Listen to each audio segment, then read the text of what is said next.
एक तेरा ही दरबार सच्चा, बाकी सब भरम भुलेखा है।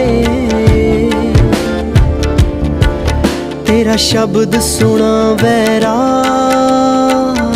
होवे, तन मन दे बदलन वेग बाबा।